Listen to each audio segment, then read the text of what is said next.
evening, everybody. Good afternoon for those of you that are still in North America, and a little bit later in the evening for those of you in Israel or South Africa. I'm Russell Grossman. I'm one of the executive at the European Cantors Association, and this is the second in our series of the second series of Voice of the Cantor 2. Let me tell you just a little bit about the European Cantors Association, and then I'll introduce Alex Klein, who will introduce Cantor Jackie Mendelson this evening. The European Cantors Association is an independent organisation established in the United Kingdom in 2012. It reaches across the spectrum of Jewish worship to ensure that the unique music of Jewish prayer continues to enhance synagogue services for generations to come. It arranges cantors conventions along Orthodox lines in the UK and in European cities. Its academic wing presents international conferences on the music of Jewish prayer in partnership with universities around the world. And we also, of course, present Zoom talks such as this one. Straight over to Alex Klein. Alex has always been passionate about the music of the synagogue. He was born in London. He studied at Jews College, attending Reverend Brill's cantorial classes. He settled in Manchester in England, where he brought significant Jewish artists and cantors to the UK for concert tours. He's been a leading figure in synagogue music in the UK, lecturing widely and heading the Jewish Music Institute's synagogue music section. He is now the director of the European Cantors Association. Alex, over to you. Hi, thank you, Russell, for the lovely introduction, and welcome to Jackie Mendelson, somebody who I've known for quite a long time, and it's good for you to be here and to agree to this lovely conversation that we're going to have between us. So everybody knows Jackie is a special person within the cantorate, excellent lecturer, teacher, advisor, singer, comedian, film star, and I can go on and on and on. But I want Jackie to tell his story, and we're going to start with Jackie's childhood. Jackie, you were born and brought up in Borough Park, Brooklyn, or I believe. And tell me about your childhood. What was it like? Did you come from a musical family, brothers and sisters? Tell your story, how it was growing up in those good old days in Brooklyn. Certainly. First of all, thank you so much for inviting me, Alex and Russell. It's a pleasure to be here. And it's a pleasure for you to see me, actually. But that's an old joke that I yeah, I was so lucky. I grew up in an particular area of Brooklyn where called Boro Park, where great cantors from Poland and Eastern Europe seemed to gravitate to when they came over. Mordechai Hirschman, Moshe Kusevitsky, straight from the Tolomatska Shul in Warsaw, and Berle Chagi. Chagi, actually, the great Berle Chagi we were friends. My family were fans and friends, and Berle came to my sukkah when I was 4 years old, and there was lots of singing, and the great Perle Feig, the female, female, so to speak, cantor. She never could lead a service because she was female and she was Orthodox, but she sang at weddings, she did concerts, and she sounded just like Zavel Quarton. She had an amazing voice. She was a dear friend. The man who later became my teacher at age 11 was there, Willie Bugchester, who became very famous for writing the Habet Mishamayim Urei for Moshe and David Kozovitsky, was there, and much singing was done. And at the end, towards the end, after Birkat HaMazon, my mother said, "And now Jackie will sing for you." No one told me. I didn't know I was going to sing. But on the other hand, I'm 4, and I didn't know about fear. You know, I wasn't afraid because I didn't know. I wasn't intimidated. So I sang Vimale Mishalosenu, which is what's sung by a boy alto at Jewish weddings. We'll get into that later. And later on, I became a Vimale boy. And when he looked at me after I finished, he looked at Mom and Pop and said, "This young man, soll wachsen nach Chasen." And So I lifted up my chest. I said, oh my God, I'm going to become a chazan. That's great because it was perfect. I didn't have to learn math. I didn't have to learn, all these crazy trigonometry. I don't need that. I'm going to be a chazan. So, in any case, the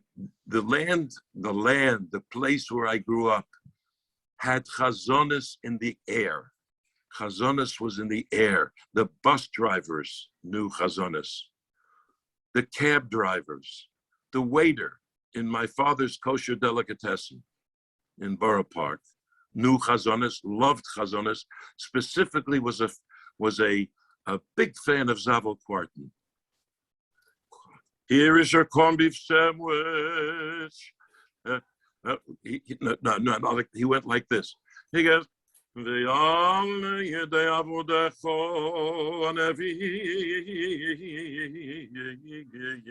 did you want French fries?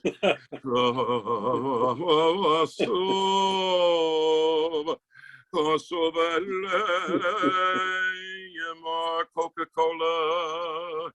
Oh, Yom Hashem, what do you mean too fatty? Lean is no good, it has no taste. Fatty is what you want, and so on and so forth.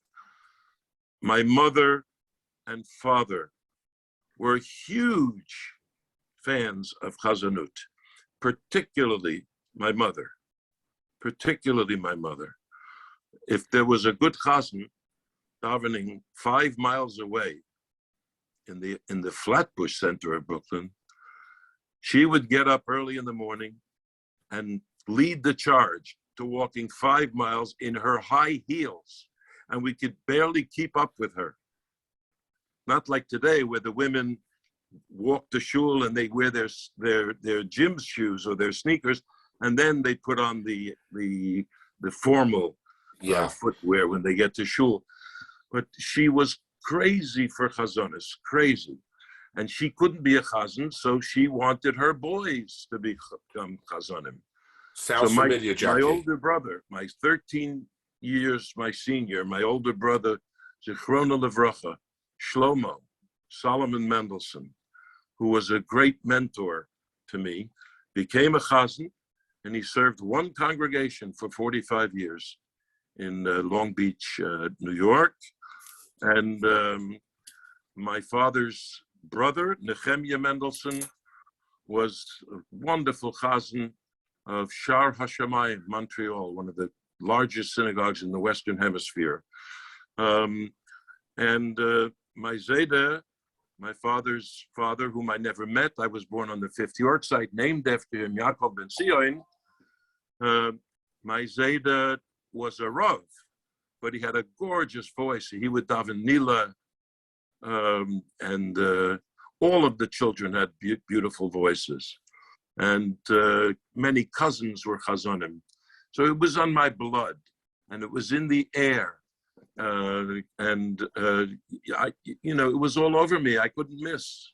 So how did you get involved in Moshe Kusovitz's choir as a child? Well, my brother sang with Chagi, and my brother was maybe the greatest alto to ever sing in Brooklyn, boy alto. My brother on a weekend, he would sing at 5 weddings, Vimale, at each wedding. He would sing Vimale and then take off the gown and then sing, I love you truly, truly dear. Life with its sorrows, life with its tears. So that there was Vimale and I love you truly. For that, he got $5, 2 subway tokens, and all he could eat at the smorgasbord. So I wanted to follow him. He sang, as a matter of fact, when he came to Ben Friedman's choir in Borough Park, it was called the Double Symphonic Choir. Ben Friedman and his Double Symphonic Choir. What did that mean? He made it up. There's no such thing as a double symphonic. He made it up. That was what he wanted it to sound more professional. He couldn't read music. The conductor couldn't read music. He couldn't conduct a train. He would but he was musical. He would, by ear, he could play piano by ear, couldn't read a note of music.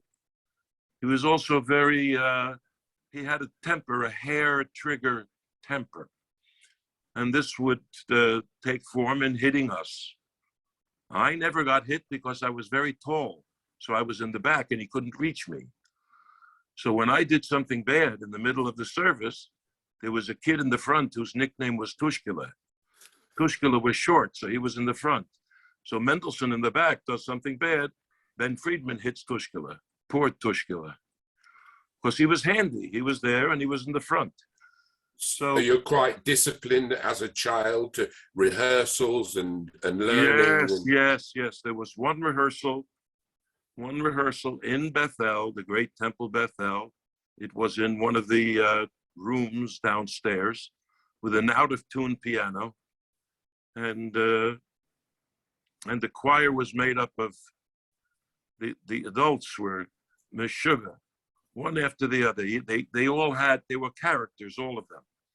And the male sopranos, just to be a male soprano, you have to be a little nuts to yell in falsetto like that.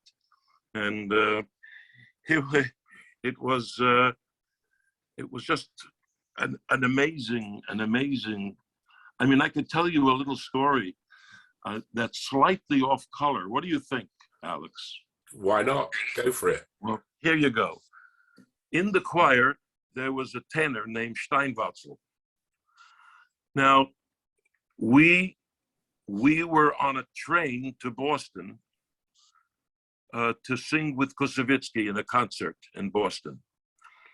So we're all on the train, and Steinwatzel was there, and his wife was there. And his wife, Nebuch, had to use the restroom. And the conductor was there. Where is the restroom? There are no restrooms on this train. Oy. So Steinwatzel said, well, can you stop the train? He said, I can't stop. It's an express train. I can't stop. I'm not allowed to stop. So Steinwatzel took us aside and he said, this is what I want you to do, boys. Sing the following thing. Kaken, pischen, kaken, pischen, kaken, pischen, kaken. And as we're singing that, he goes, conductor, stop the train. Kaken, pischen, kaken. My wife, she darf gehen. Kaken, pischen, kaken. Taradam, ich kak auf dir. Taradam, ich pischt auf dir. Taradam, ich pischt auf dir. Es Gesundheit. Kaken, pischen, kaken. He stopped the train. He stopped the train, and Mr. Steinwatzel got to relieve herself. That was the characters, the crazy people that I grew up with. So in your formal training, I mean, did you have formal training or did you go? Starting at age 11, I went to a phenomenal teacher, a Viennese. His name was William Bugchester, B-O-G-Z. Ah, I know him, yeah. We called him Bogey, or Bogey, like Humphrey Bogart. And Bogey was a very patient teacher. He had a wonderful voice. He pushed a little bit. Whenever he was asked to sing in my father's sukkah, the first 8 bars were very big. His voice was very big voice, Eldon tenor. After the first 8 bars, he couldn't sing anymore, so he would sing in falsetto. He had a phenomenal falsetto, and he would complete the song in falsetto. So Bugchester, the idea was, at age 11, to study Shachris for Shabbos with Bogi, so I would be able to do it at my bar mitzvah. And he didn't teach me a simple Shachris. He taught me a complicated Shachris like a veteran chazan would do. Now, I knew musical notes. I had studied piano as a child, but he wouldn't let me look at music. He says, Jackie, nem dem siddur and repeat after me, Jackie. I love you, Jackie. Repeat after me. He says, Jackie. Oh, I love you, Jackie. If you shouldn't be salol,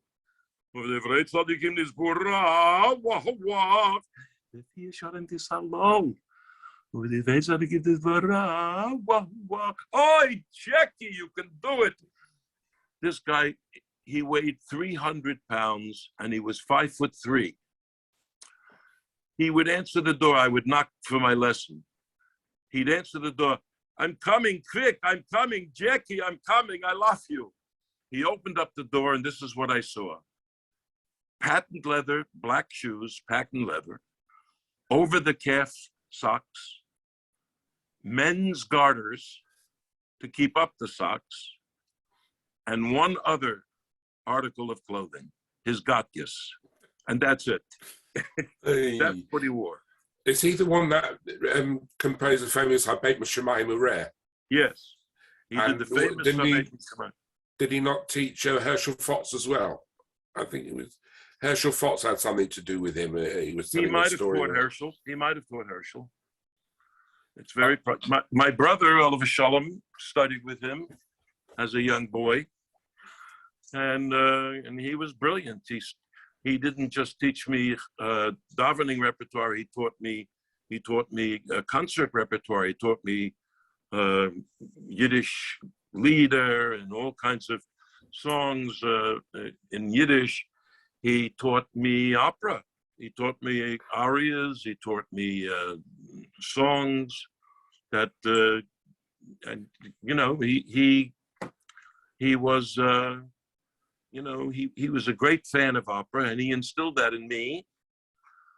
And he was a little bit of nuts. He was huge, and in the middle of the lesson, he would say, "Jackie, I'm hungry. Are you hungry?" I say, "I am hungry." He says, "Jackie, we eat now." He opens up the refrigerator. He takes out a big salami, and he cuts 2 big, thick pieces of the salami. He had a griddle, a professional griddle, like in a delicatessen. And he put the 2 pieces of salami on the griddle until they puckered up. Then he would turn it on the other side. It was greasy. And we each had a towel, a paper towel. And he went over the sink and he go, "Arum." He says, "Oh, Jackie, that is so good, Jackie." And then he would, she says, "Okay, we go back to the piano. We go back to the piano and we study." "Oh, Jackie, wait, I got cramps. I got cramps. I go to the bathroom." So he goes to the bathroom, comes back, eats, sings. A lesson was an entire day. I spent the entire day with Bogi on a Sunday. And whenever a chazan had a show on Sunday on station WEVD, the station that speaks your language. Yeah, right in the middle of your dial. That's right. At 11:30 on your AM dial. And this was a station devoted to Yiddish and Chazonis. And at 12:30, Ganchoff was on, and he did improvisations live in front of an audience. And he had a choir called the Maxwell House Singers, named after Maxwell House coffee. And everything stopped. Bugchester, "Jackie, we listen to Ganchoff now." And we'd listen to Ganchoff. He says, "Jackie, Perla Fai."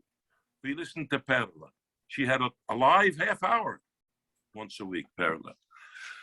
And it was, I learned everything. He had wonderful stories. He knew all the greats. And whenever Moshe Kosovitzy, David Kosovitzy would sing Habet, he would always be there, and he waited. He waited for them to point to him so he should take a bow. He lived for those bows. And they always sang it, Habet. People would yell after the concert, "Habet! Habet! Anenu! Anenu!" So he would sing Anenu and Habet. So what did you do?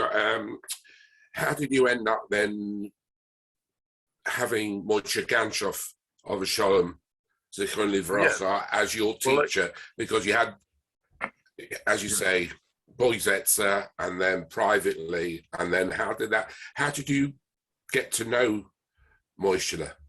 I met him at the Hebrew Union College School of Sacred Music. In those days, the school was Klal Yisrael. They put out Reform cantors, conservative cantors, and Orthodox cantors. Same thing. the rabbinical school was founded also for Klal Yisrael, but then later it morphed into a reform. And the cantorial school remained Klal Yisrael when I was studying there. And Ganchoff taught Yom Kippur. And that's where I met him. And he saw that I had some talent, and he would always call on me to demonstrate to the other students. And he was an awful teacher. He was an awful teacher. He had no patience for it. But I knew what I wanted from him. I had a little tape recorder, and I would always encourage him to sing. I say, Moshe, how do you do this? Come on, sing it for us. Sing it for us. So finally he would give in, and he would sing, and I had it all on tape. Then I'd go home and first study. The classroom, he would demonstrate in the classroom, and then I would really go home and study.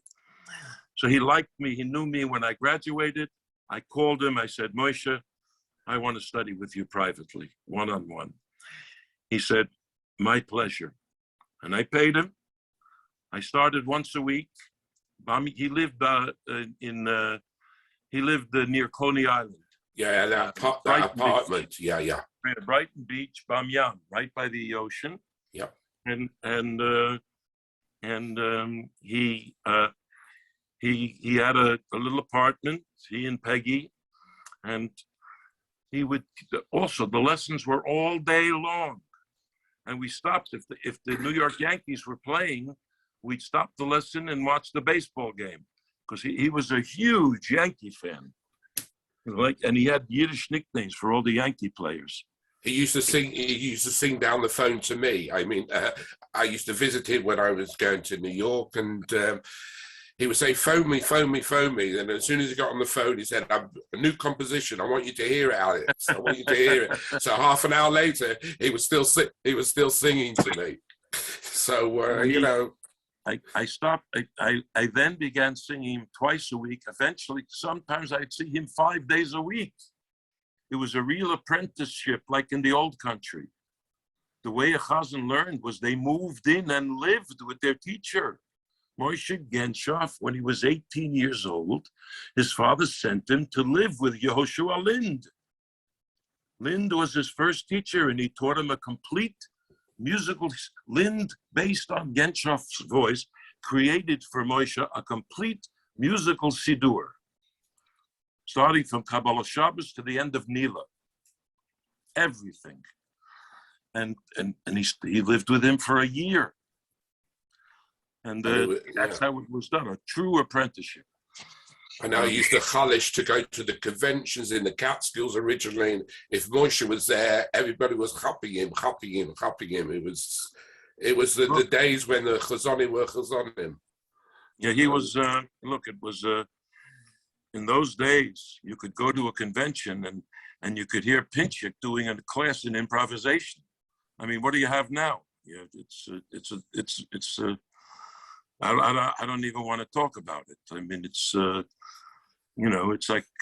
it's pop music. Well, the last convention I actually went to was 1998, and you were appearing in the convention, and you were singing in Carnegie Hall, and I think that was arranged by Steve Storr at the time, and I was invited by Sol Zim, a very, very good friend of mine. And I think that was one of Louis Danto's last concerts, and he wasn't well. And even though he wasn't well, he was absolutely incredible, probably the best cousin at Carnegie Hall, even with him being so ill, you know, the old school. So, and I think Faith was doing Rosh Hashanah. And I sang Ganchoff's Ato Yodea Razei Olam, and there were 3 cantors who sang without a microphone. Yeah. Because the acoustics in Carnegie Hall are made for the voice. It's almost, I feel it a sin if you sing with a microphone in Carnegie Hall. Myself, Faith, and Alberto Mizrahi. That's right. Yeah. Yeah. And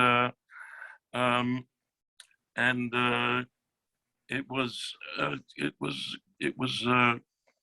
A phenomenal, phenomenal evening. Remember when we all came in our caps and gowns? Absolutely. I remember with all the choir and everything, and what's his name, who's from the Zimria was conducting, what's his name? Matt Lazar was conducting. It was it's just incredible. An amazing night, an amazing night. By the way, Faith Steinsnyder became one of the premier students of Moshe Ganchoff. Ganchoff respected her and loved her and taught her just like he would teach anybody else. Yeah, she's a good friend, and I respect her. And Debbie Katchko also has done a lot for the Cantor. So you also did something special. I mean, you were involved with Debbie Friedman and in promoting her and her music and things like that in the Cantor way back when it was fairly new. I mean, in the 80s, and the conservative movement really had not used her stuff. And I felt that there should be an element in the service. First of all, the service should be a service of correct nusach. But I thought that there was nothing wrong with inviting a guest, a musical guest to the service of an American sound. After all, Jewish music has always had the sounds of the culture in which the Jews lived. In the time of Zulzer, the music sounded like Mendelson, like two H's and one H and two S's. In 17th century Italy, the music sounded like the Renaissance music, Jewish music, and so on and so forth. So I believed in what she was doing, and it was very controversial at the time. But she came, and frankly, she won them over. She won them over, especially when she sang a particular Vishamru that she wrote that happened to be based in Nusach. She didn't know it, that it was in Nusach. It turned out that it was in Nusach Friday night. Vishameru v'nei Yisrael et HaShabbat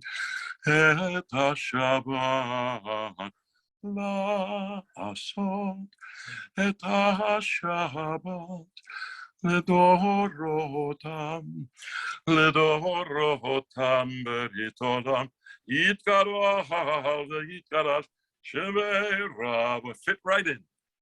Fit right into the Nusach of Friday night. And so the old guard, put their imprimatur on what she was doing. And it wasn't her fault that no one had taught her Nusach, and that she grew up in where there was in a shul that had no Nusach. So she was a big fan of the folk singers, Peter, Paul, and Mary, and her music kind of sounded like that. The very famous Misha Berach for Cholim. Misha Berach avoteinu mekor habracha le'imotenu. Puff the magic dragon, it's that style. It's that style. And then Havdalah, which is Hasidish, extremely Hasidish, and I don't even know she realised it was that. But a lot of the Stieblach sing it, and the Haredi Jews thinking it comes from that sort of background. They don't realise it's Debbie Friedman. And I once heard. I was in Poland to do some concerts, and there was a big concert, 10,000 people in the square, and the Rav from Warsaw came to make Havdalah, and he started chuckling, and he goes, I die, singing Debbie Friedman with a long white beard. I came home, I told Debbie about it. She couldn't believe it. She was laughing hysterically. She was a very nice woman, very, very nice, and she respected what I did. And she even would we would get together periodically and I would teach her some nusach, and it's too bad she died so young. Absolutely. She had a lot of, she would have really, she still had so much to say. But, getting back to Chazonis, my mother would say, Jackie, Chazonis is my life. So I would say, Mom, what about me and Daddy and my brother? No, Chazonis is my life. And she meant it. She meant it. I remember, I'll never forget, Khusovitsky was davening. He davened once a month, Rosh Chodesh benching, with the choir. So it was Rosh Chodesh benching. My father got to shul very early, and the choir would start. The choir would start Shacharis with Moshe, I don't know, 9:15 or so. So she loved the chazan, and she loved choirs too. So it was 9 o'clock. I was just a little kid. I was home, and she started yelling, Jackie, help me. She said, go into the room. Jackie, hook up my bra. I don't want to miss Shacharis. Which leads me into something. I think we're now going to just take a little breath, and we're going to play. You talk about choral, and you talk about something brilliant, and I love this piece of Yom Shabbat. We can play it now, and then you can tell us all about it. So I think we should listen to Yom Shabbat. So if Russell will key us in.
Yeah.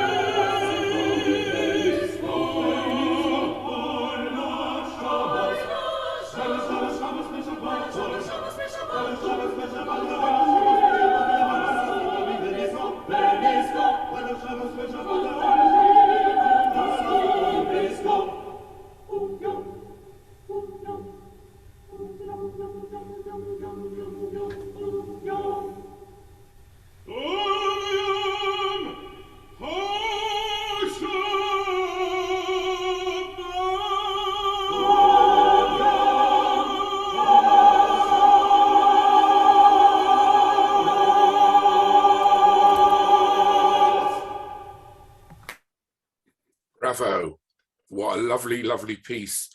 Who's the choir that's accompanying you, and who did the arrangements? Did you do that yourself? Well, that's the original arrangement by the composer Meir Machtenberg. Meir was the dean of the choral director, the Shul Chor directors. He wrote, of course, the Shehechianu, that is so well known. And his two most well known are Uviom HaShabbos and the Shehechianu. This was a special choir put together by Mati Lazar, the top professionals of New York. And it was recorded at the Kane Street Synagogue, historic synagogue in Brooklyn. Great, great acoustics. And the piece had a really special meaning to me. I remember as a boy in the choir, the choral director, Benny Friedman. Benny Friedman, by the way, the Faith reminds me, I forgot, thank you very much, that the ensemble that was sang with me was the Western Wind Vocal Ensemble. Now, the Western Wind Vocal Ensemble is probably certainly one of the greatest a cappella vocal ensembles in the world. And they do everything from very early music to modern music, and they dip into Jewish music a lot. And but it was only 6, as you can hear. There are more than 6 in that choir. What they did, they enhanced the choir with extra prose, top-notch prose. They're regularly heard on the National Public Broadcasting station, NPR, in America. So when I was a kid, Benny would conduct, and when you heard, that high-voiced man that sounded almost like a woman or a girl, he's a member of the Western Wind. His name is William Zukoff, and Billy Zukoff he died in the wool, what do you call that? The tenor with fate, a countertenor. My wife just helped me out. He's a countertenor, so they sing in a female register. So he was the one singing, Oy la Shabbos. That's the famous tune. Everyone knows that. Oy la Shabbos, Shabbos Shabbatoi. Oy la Shabbos, Yamanu, Oy la Shabbos, Yamanu, Ala Masato, Benisko. So Friedman did it. He kept repeating that solo over and over again. And he did it in a theatrical way. He would start with the tallest boy would sing it, and then the next tallest, and the next, and finally, little tiny Tushkula was the last one. And for effect, Friedman would get on his knees to conduct Tushkula. And I'll never forget that. It was a bit of theater. So he not only hit Tushkula, but he also had him do solos. So it evened out in the end for poor Tushkula. I think I've got a couple of the CD, The Birthday of the World, Volume 1 and Volume 2, narrated by Leonard Nimoy of Star Trek fame. Yes. So how did that come about? Yeah, Leonard was the narrator. Yeah. And the Western Wind hired him to be a narrator. And he, being a good Jew and a Kohen, was eager to accept. He couldn't have been nicer. What a sweet man. We did a live performance, a Western Wind of Yamim Noraim, the best of Yamim Noraim, and he was so sweet to me. So how did you get? He said something. He gave me comments that only a maven would know how to ask and to say. So how did you get into making the Cantor's Tale, and then followed up by the Cantor's Head, which is a bit back to front? I mean, I don't know whether people in Europe are aware of the Cantor's Tale, but I haven't. Unfortunately, I can never get a copy of it, and it always seems to be out of print or not available. And tell me how it came about, because I see parts of it, a trip around Borough Park, meeting people, the old neighborhood, and so on and so forth, which I think is absolutely fantastic. I will email me your address, and I will send you. There are no DVDs of the new film yet. It's playing all in the festivals now, but I do have a DVD for you of the Cantor's Tale. Thank you. And so you'll email that to me. So maybe we should go on to. I want to play a video of Moshe Ganchoff's 85th birthday, where you sang, because again you got Danny Gildar, Oliver Sholem, who was unbelievable pianist playing for you, and this I think people should see and enjoy. Okay.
absolutely incredible.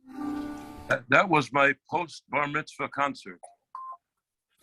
That is unbelievable. It just It was a long time ago, but it was to have him there and to sing his music was an unbelievable honor. I mean, this is it. Now I know why you're a film star. Well, in those days, I looked like Elvis. So we're getting back to what we were talking about previously, the Cantor's tail and the Cantor's head. So yes, the Cantor's Tale came about. I had done a concert at one of the major congregations on the west side of Manhattan, and it was heavily attended. And one of the attendees spoke to me afterward for a while, and he really seemed to love Chazanut so much, and so I enjoyed speaking to him. And we corresponded and we spoke together. And one Shabbat, Freda and I invited him to spend Shabbat with us. And I told him some stories, as I like to do, and we sang some of the family Mendelssohn's Mirot, which were composed in Riga by my grandfather, Yaakov ben Sarav, Yaakov ben Sion HaKohen. And he looked at me and said, "This is a movie. I've got to do a documentary movie about you." So I said, "Well, what are you talking about?" He says, "I'm a filmmaker." And I didn't know. I didn't have a clue. He said, "I want to make a documentary filmmaker." And somehow we raised over $250,000. And we made this lovely film that got excellent reviews in the New York Times, Vogue magazine, Reader's Digest, all the major, magazines, periodical, The Village Voice, Rolling Stone, and they all gave it great, great reviews, and they played it on PBS, on the public TV, about a half a dozen times. So I really began to get some real notoriety because of that film. And I went to so many different cities to talk about the film, to do Q&A. And it's a beautiful, lovely little film. And lots of humor in it, lots of chazonis in it. And so tell people who don't know, who is in the film with you? I know Ben-Seer Miller, you meet him outside. Yes, Ben-Seer Miller, Faith Steinsnyder, Alberto Mizrahi, Nate Lamb. Let's see, that I don't want to miss anybody. Sorry, I put you in a position I shouldn't do that. Yeah, no, it's perfectly okay.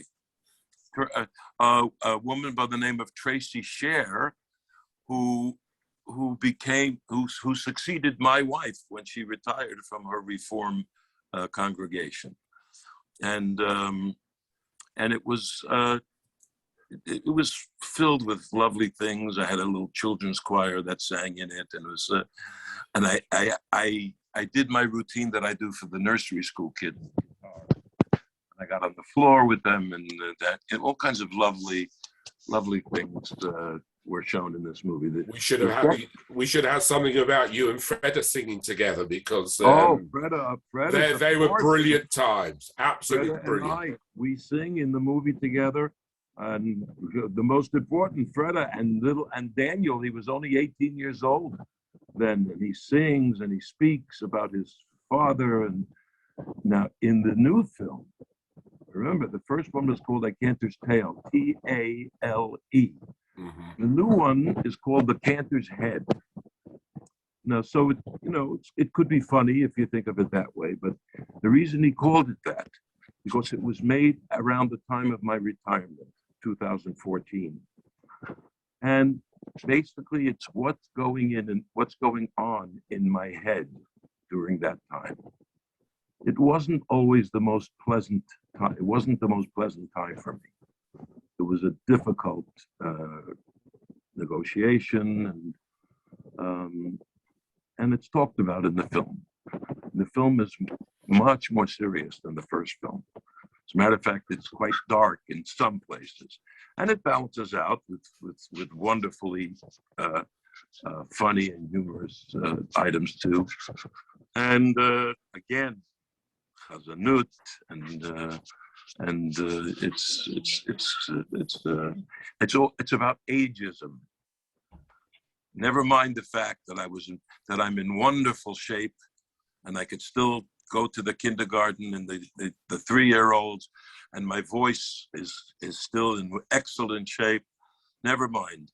One rich person wanted to see a younger face up there, and that's how it happened. Because as they say in Fiddler on the Roof, if you're rich, they think you really know. While we were talking about Fredda, actually, I've got to thank Faith. Faith says to me, please ask Jackie how and where he met Fredda. So that must be significant. Thank you, Faith. Yeah. I met Fredda at the Juilliard School. We were both enrolled in an opera program there called American Opera Center, AOC for short. And we studied opera together. And there was this beautiful woman there who, every time I would see her, she would always make me laugh. And she was seeing a nice Jewish dentist at the time. But in the end, I prevailed. And we've had a wonderful. We've been married since 1979, and we have one child whose name is Danny, and he's an amazing chazan. He is an amazing chazan, and amazing chazan.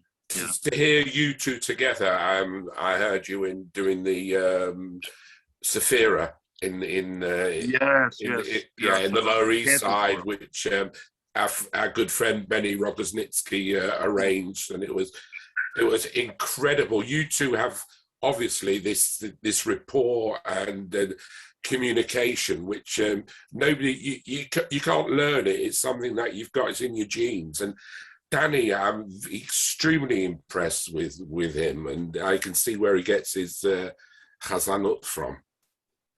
Yes, he's a big superstar here in White Plains, and we're very, very proud of him. November 12th is his installation at 6:15, and you can if you go online, if on YouTube, let's say, and you type in congregation Kol Ami, KOLAMI, Westchester, or White Plains, and you will be able to get on and see the streaming live. Fantastic. Thank you very much for that. Going on to, how did you then get into teaching? You teach at JTS and HUC, or you teach both places? And how did you get involved with teaching? How do you find the students of today? Are they as enthusiastic? Is it the same sort of idea of nusach being the most important? Sifregish, have a rubber mode, and doing it. What's it like today? Or have they moved away from that and you have to teach something different? So what's it like to when you were young and you were taught by Boyzetzer and Moshe Ganchoff and other mentors of yours, to what you are actually doing in the seminary today? Well, HUC is my alma mater, and it has morphed into a reform program. All of the students will be getting reform pulpits when they graduate, hopefully. And but it's to their credit, they have a two-pronged program. One where they learn modern music that is appropriate for the Reform Synagogue of today, And also they have to learn nusach, and they learn that nusach with an Orthodox siddur, and they have to learn it in the siddur and perform it for the teachers. Faith is on the faculty there with me. And it's very rare that they become other than Reform. Some of them join the Cantors Assembly just to be a member, but the most, 99% of them are in Reform congregations, but they do learn Nusach HaTfilah, and they are excited about it. They are excited about it. Some of them even excel in it. And the idea is, the hope is, that they will start bringing it to their congregations, slowly getting their people used to hearing those sounds again, and reignite that spark of Chazanut. It's never going to be what it was. It's not going to be, go to shul at 8 o'clock and you get out at 2. And Koussevitzky sings 5 recitatives in Musaf. It's never going to be like that, certainly in the Reform, and it's not going to be like that in the Conservative. I teach at Jewish Theological Seminary, Cantor's Institute.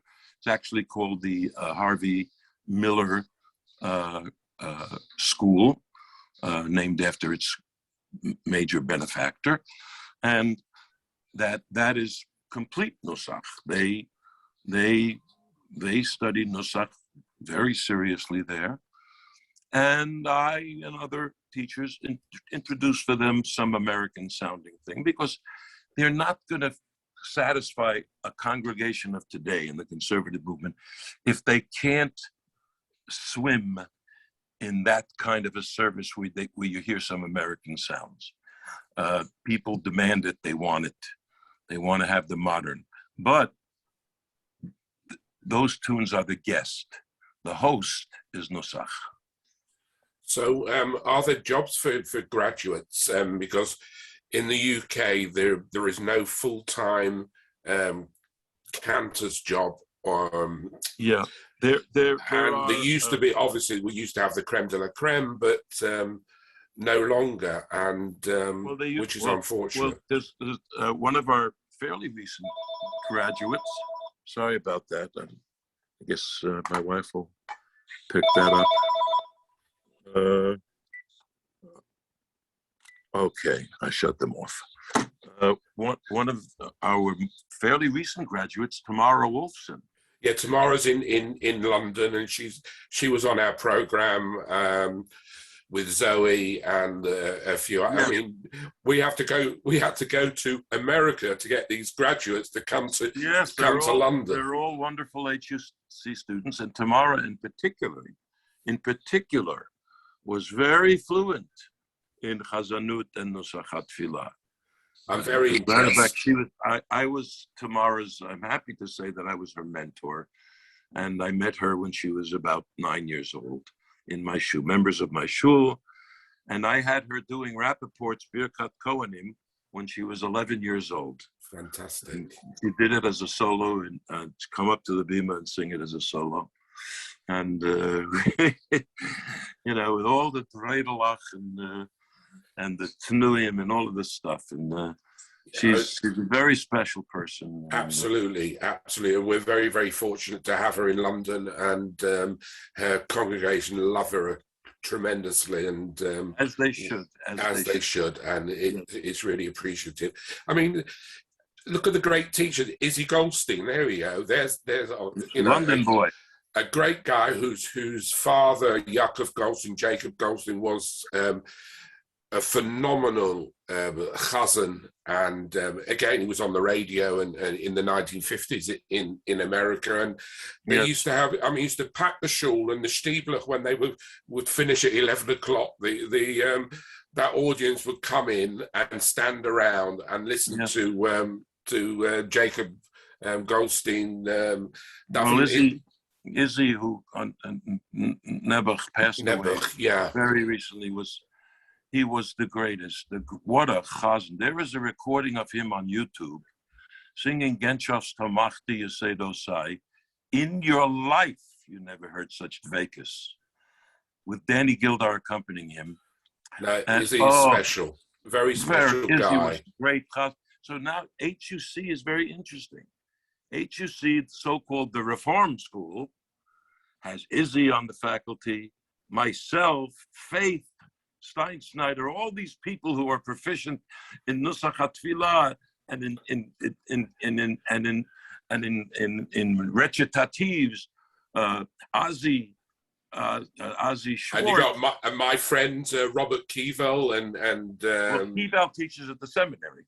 Yeah, Robert teacher, and then a graduate was again another good friend of mine, Benny Meisner, who's also a good friend. Yes, and so you know, you're mixing in the right circles.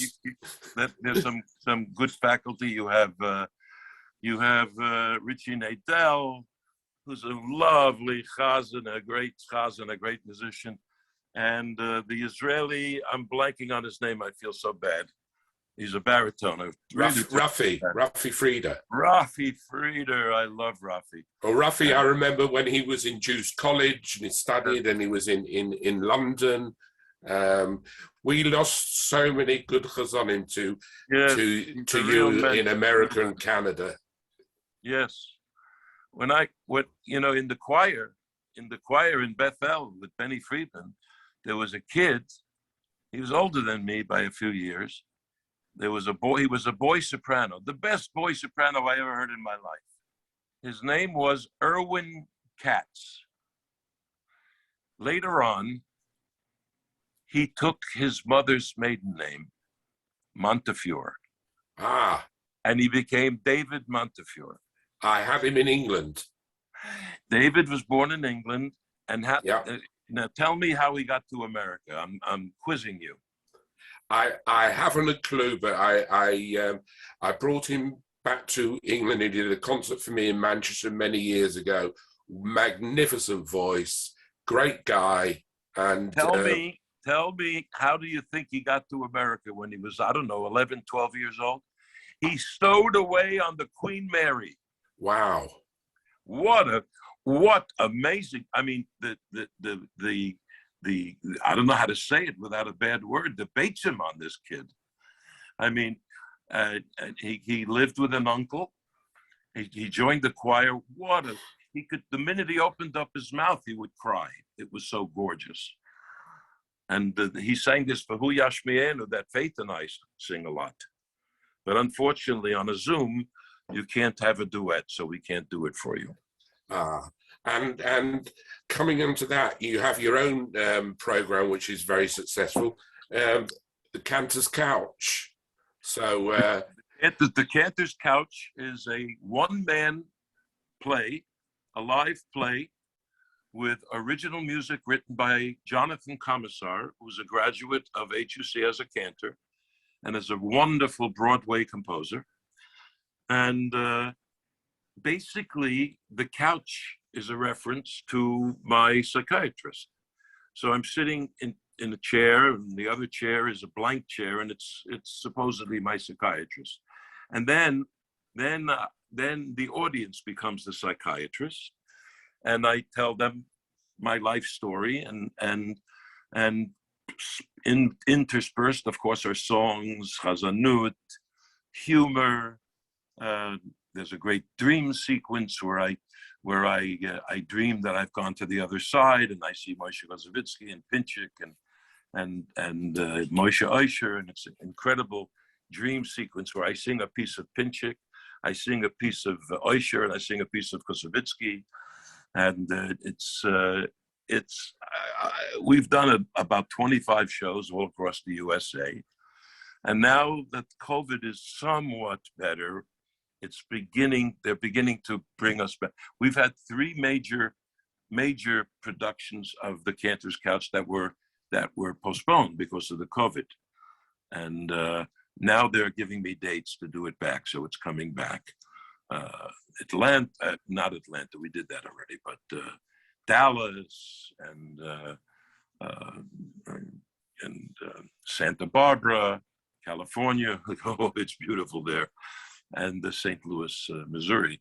So this is so wonderful, wonderful. Boy, would I love to do that in London.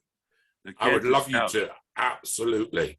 We'll you're get on a always, plane. yeah, We'll get on a plane. Get 5 different places for us to do it, so we can make Abyssal a few coins, and we'll go, and it may take us out for something good to eat, though, for goodness sake. absolutely. We can have the vorscht on the griddle. That's right. So we got the Cantor's couch, the Cantor's tail. Let's see, the Cantor's head. There's others. Oh, there's Oh, other you things. talk. What about the Deli Man and the Journey of the Spirit? I mean, Well, these are I can movies go that on. Yeah, these are movies that I have made an appearance in. yeah, Sort of what they call a talking head. You know, Deli Man is a story of a particular man born in Brooklyn by the name of Izzy, not Izzy, Gruber. What's his first name, honey? Ziggy Gruber. Very telegenic. The man is, you can't take your eyes off him on the screen, and he's so funny. And he's a tremendous, he's a great chef. And he started a New York style delicatessen in Houston, Texas. And it's the thing. Everyone goes to his delicatessen. So they made the same director, Eric Greenberg Anjou, that directed my films, directed Deli Man. And so they invited me to sit in the deli in New York with again, it's Ziggy, and we had a nice talk, and that's part of the film. The Debbie Friedman voice movie is called Journey of the Spirit, and I must say I have a lot of airtime in that movie, and Debbie and I singing together, working together, and they ask me a lot of questions about what's going to happen to Chazanut and blah blah blah. And also I did a movie about Theodore Bickel.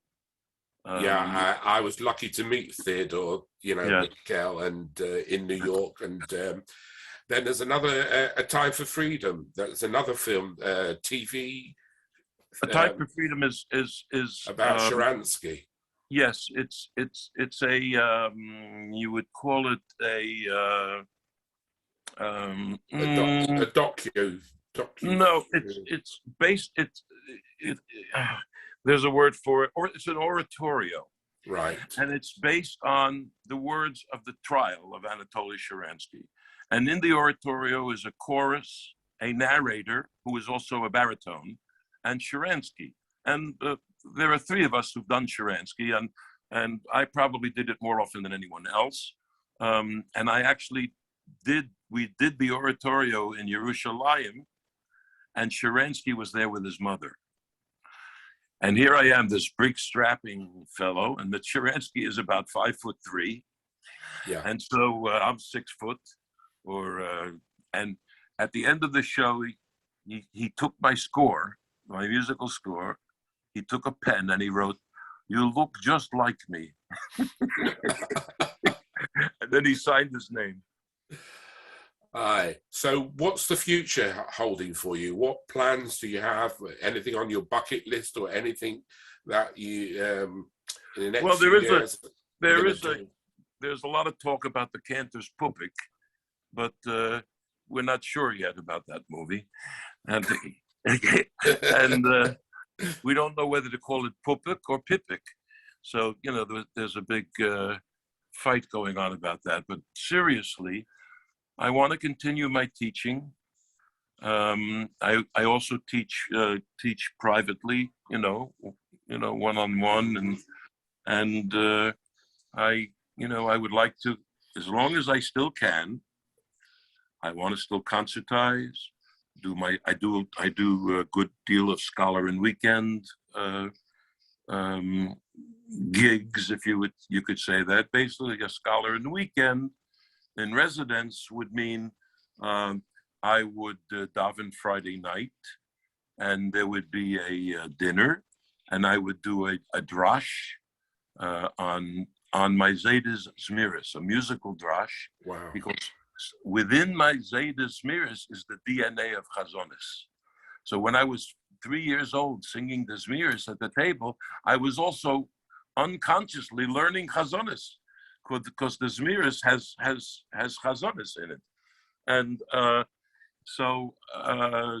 and I do that. Shabbos morning I daven, I give the sermon, and hopefully I get I make a nice payday. So what we're going to do is hopefully we're going to play another piece for Rosh Hashanah, and then we'll open up the floor for questions, and people can have a schmooze a bit, and if you have the time. Go ahead.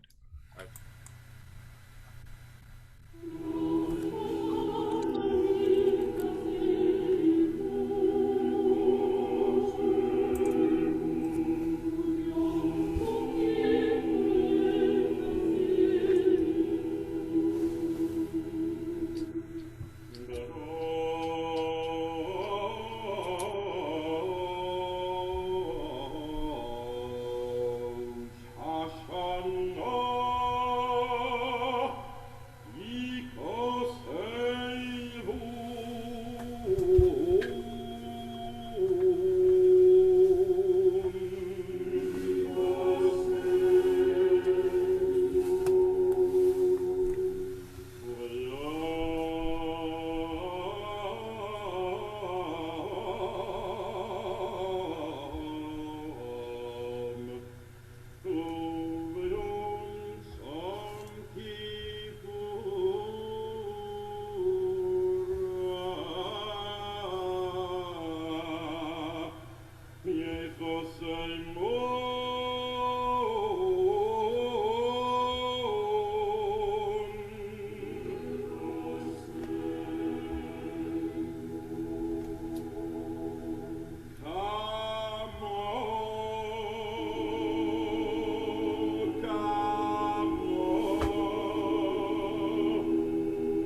fantastic.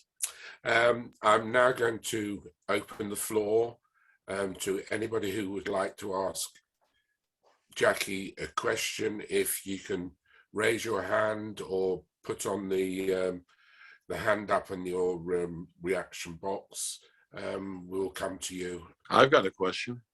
Okay. Alex, how did you come about your love for Chazanut?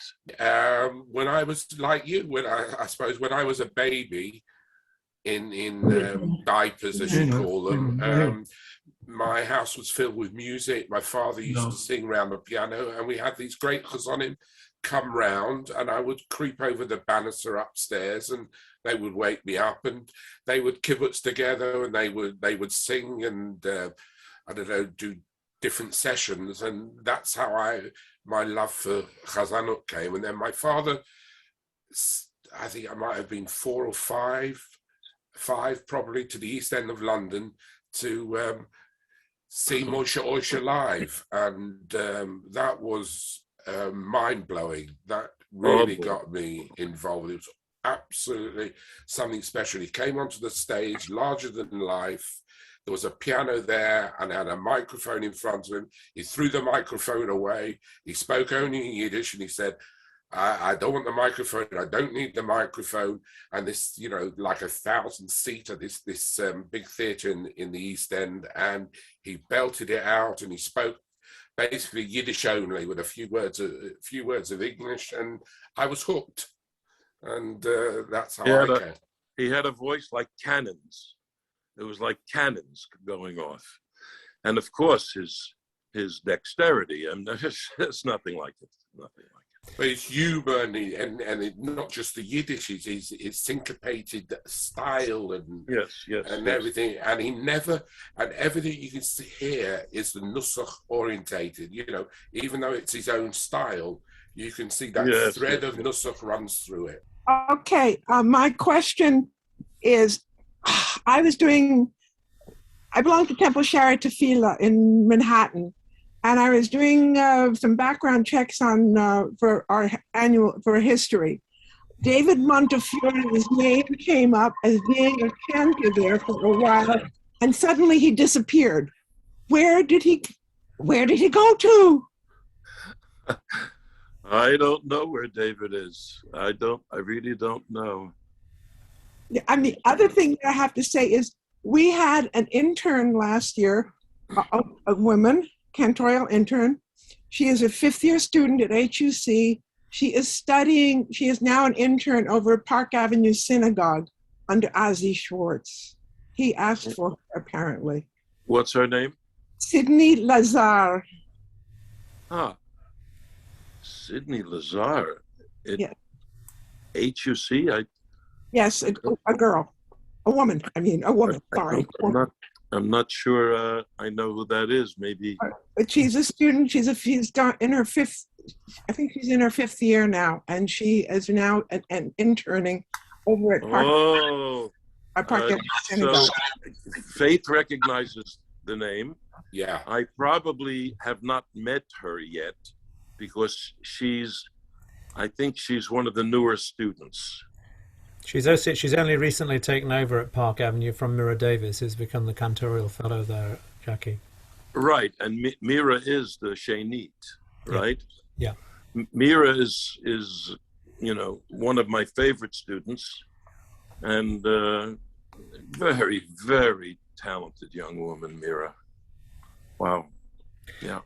Gordon Wasserman's got a question. Chazan Mendelson, I was brought up in Montreal in the Shar Shemayim, and Nathan Mendelson, of course, davened in my bar mitzvah. So I'm the same age as David Mendelson, his son, and we've been friends all this time, and the whole family, and I love them all, and we were very close. But I remember now, especially when Chazan Mendelson's yard site, you came to Montreal for a concert. And it began with a video of you singing Bona Beis HaMikdash, and you came in from the back of the hall, continuing this song as it was playing in the front, and from the back of the hall came you walking in, you Bona Beis HaMikdash. It was a most wonderful evening, everyone loved it. I'd flown from London, where I now live and where I've lived for a long time, to participate. And I remember that evening as if it were last night. It was so exciting and so wonderful. Thank you for that memory. Is that the concert where I participated with my wife? David organized it for the yard site. Yeah, we've done two of those. Yeah, we've done two of those. Yeah. Earl Solomon. It was a wonderfully full I think we still have a picture of the poster somewhere. Yeah, it was a great evening. Thank you for that memory. And the wonderful family, the Mendelson in Montreal, they made he was a wonderful person, as well as a good husband. He was a wonderful person. And his whole family. Yes, my uncle Nehemiah, we called him Chemi, and that was his nickname. And there's some very funny things about Chemi. One in particular is my father and he were driving on the road in the middle of summer before the days of air-conditioned cars, and it was very, very hot. And so my father was the driver. He opened up the windows because it was very, very hot. Now Uncle Chemi is a chazan, and he was getting a draft on his neck. A chazan. Now his brother, my father, is his older brother. My father was older than Chemi. Yeah. So he wanted to show the proper respect. He didn't want to say, close the window. So here's what Uncle Chemi said. Louis, is the window correct? That was Chemi. Is the window correct? Anyway, it was a wonderful, he was loved in the shul. It was a difficult shul because... He's a moil. Did he do the moil shaft on you? Of course. No, he didn't do on me, but he was a moil. And when he died, the shul missed him terribly. It's never been the same. Yes. And you still go back to the same nigunim, the same... I think the great Leonard Cohen was... of course. Very, very, very friendly. He was contemporary in mine, and we lived together very close. Cohen's. Yes. And when I used to go back from shul every Shabbos because we all walked back the same way along Côte Saint Antoine. The Mendelsons and myself and others. Yes, wonderful. His father, Leonard's father, and Chemi were studied together. Yeah, very good. I'm glad to see you. Good to see you. Thank you for that. Thank you so much for that. Just checking if Robert Brody's still got a question. He raised his hand earlier. He has. Yes, he has got a question. Robert. Well, it's not so much a question, but Jackie, it's so lovely to see you again and still going strong. We sang together, some time ago on a trip that Zemel Choir from London did in that was great. North America. And we had great times together then, and it's so nice to renew the acquaintance. I love that choir. They're wonderful. We had good fun. Well, I also sang, in the 60s, I participated in my shul in Riverdale, New York, my first Stella, with the London Jewish Male Choir. Yeah. Back in the days when they would have canes and hi hats and they would oh my goodness! They were one of the very top choirs, a top international standard choir then. With all the Fisher brothers in the family.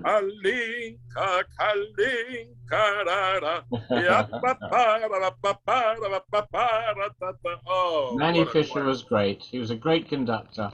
Made it all exciting. See, my rabbi back in those days was Chaim Pearl. Yes. Dr. Chaim Pearl from Liverpool. Yes. Oh, he was the greatest rabbi I ever had a partnership with, ever. No one could speak like him. He was a great artist. He was Jackie Chernet's uncle. He was the most amazing orator. Oh, I'll never forget during the 6-Day War when we were in trouble there, and he wanted to raise money for Israel bonds and whatnot. And he says, "Don't give till it hurts." Give till it feels good. That was Chaim. That was Chaim. I think Robert Kival wants to say something. He has his hand raised. Do you want to unmute, Robert? Yeah, I just wanted to mention that Rosh Hashanah that Jackie sang was based on a Rosh Hashanah that Ganchoff sang on the radio in the 40s. Larry Avery then notated. When Ganchoff passed away, I cleaned up his library. Found in his library a manuscript in Israel Alter's handwriting was the basis of that piece. The original basis of that piece with the vidui motif was from Alter. And then Ganchoff, Ganchoffized it. Altered it, and Ganchoffized it. Jackie did. So yeah. It had its own life after a while. Yes, I heard that Ganchoff live davening, not live, that live concert. It might have been you who played it for me, and it stuck in my mind. I couldn't get over it, and so it's on a computer. I have it on a computer. What I did was I went to a fabulous Jewish musician named Elliot Z. Levine, who I sang him my memory of it. And based on what I sang, he put that together. What you heard was the arrangement that Elliot did of my memory of that piece. Yeah, it was very nice, very nice. I was young. Weren't we all at some point or other? Robert, we know each other since we were 18 and 19. That's right. So it's 55 years. That's all. Wonderful. It's a lifetime. It's a lifetime.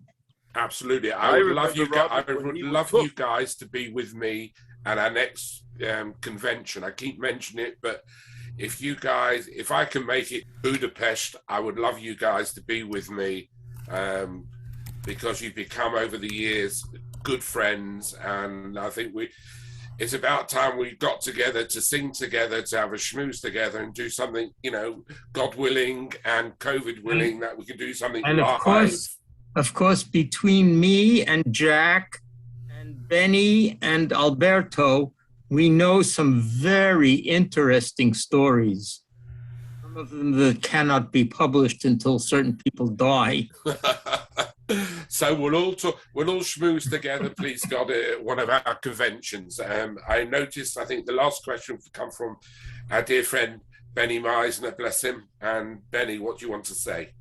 I am just humbled in the presence of Jackie, and he knows it. And of course, in the presence of Robert Kival, because we go back, at least I go back to Boro Park with Jackie the moment I arrived in the United States, 1965, and Bob Kival was the first one who welcomed me, and for 15 years my name was Alter's nephew. So Jackie is really, like I wrote in the chat, one of a kind, ein od milvado.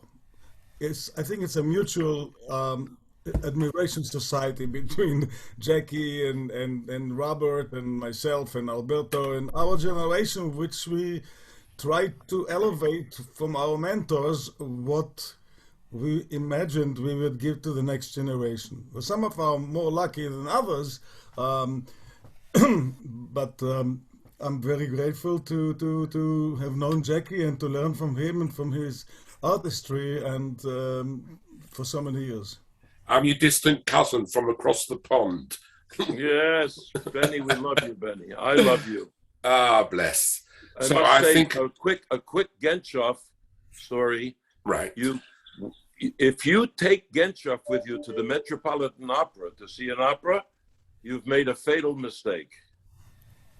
Because Ganchoff would sit next to me, and he would whisper to me, except it wasn't, he thought it was a whisper.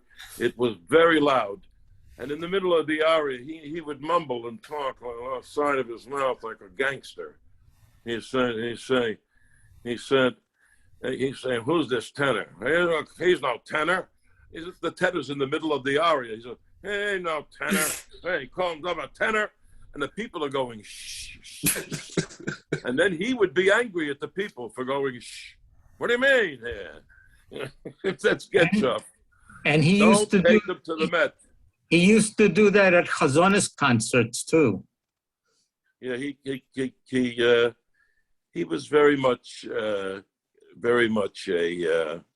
you just have to say it, he was a narcissist, but we loved him. We kept him going. We kept him going by honoring his music.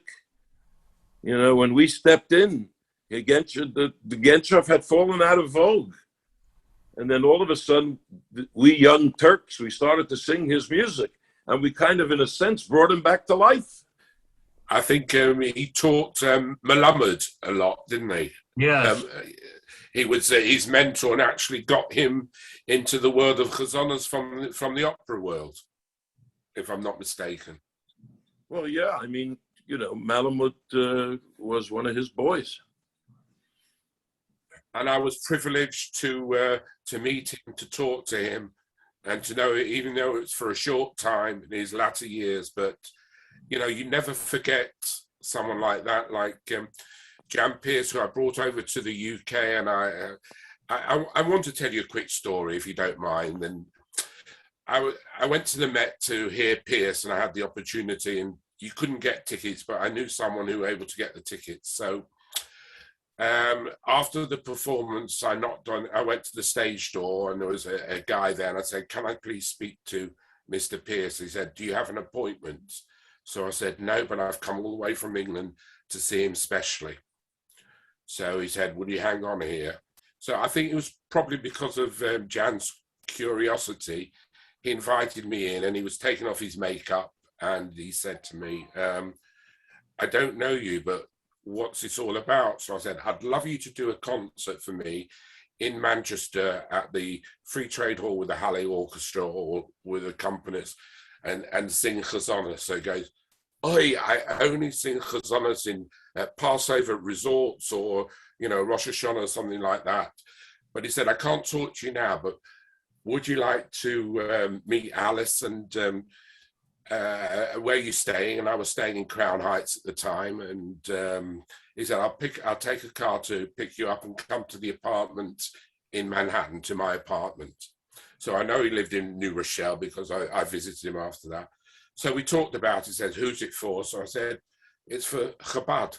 So I said, he needs kosher food and two return tickets and somewhere to play the piano and to practice. He actually played and practiced at my in-laws because they had a baby grand piano, and to watch him practice and to vocalize was a lesson on its own. So I was privileged, and we became friends, and we would write to each other. And if I would visit him in New Rochelle. And I've never met a more humble person. He said to me, when I put a tallis over my head and daven for the Omid, no matter what I am, I'm the most religious person in the shul, and I take my obligations seriously. And for someone like that, such a mensch, and I will never forget, you know, these stories and spending my time with him. So something special I wanted to share with you. Thank you, Alex. And even though Pearce was not Shomer Shabbos, because he sang it on Shabbos in the opera, if you went backstage, he wore Arba Konfos. Yes, everywhere he went, and he would only eat kosher. If he didn't go on tour, Russia or wherever it is in the world, if he didn't have kosher food, he wouldn't go. I think Evelyn Green wanted to say something from our friend in South Africa. Good evening, everyone, and thank you for the most wonderful program. I would just like to mention to Jackie that I had the great privilege of accompanying him in 1989 when the Johannesburg Jewish Male Choir sang in White Plains, and I can very distinctly remember you singing doing a brilliant performance of Di Quella Pira. It just brings back very wonderful memories.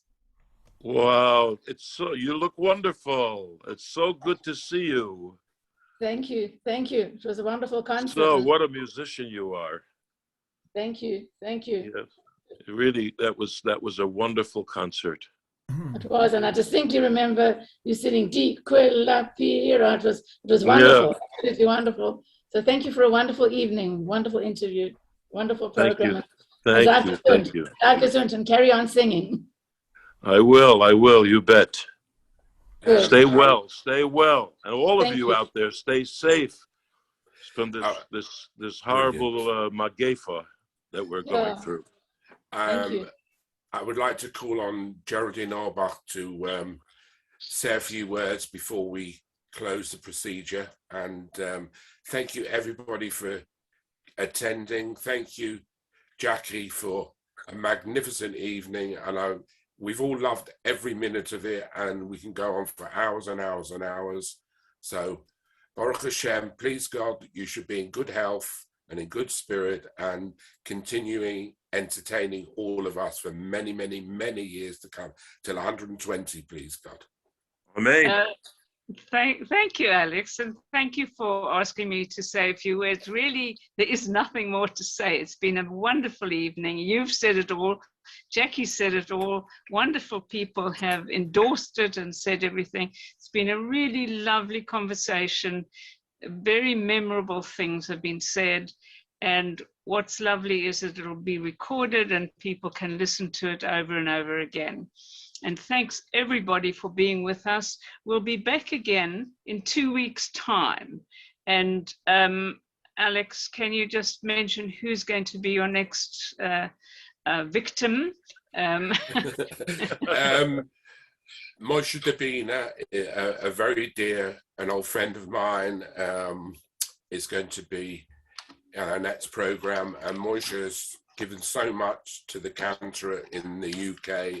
And many, many people. He's a cousin at the Western, at Bayswater, and he has friends all over the world. One of the longest serving cantor possibly in the UK, who's been a cantor more or less continuously for 60 years. So we look forward to that and hope to see you all again very soon. Thank you very much, Alex. Thank you, Jackie. Thank you to Russell for running this so wonderfully. Thank you to the European Cantors Association, who's being able to make these things available and to talk to people and hear what it's all about. So thank you very much, everybody, and see you soon. Bye. Bye-bye.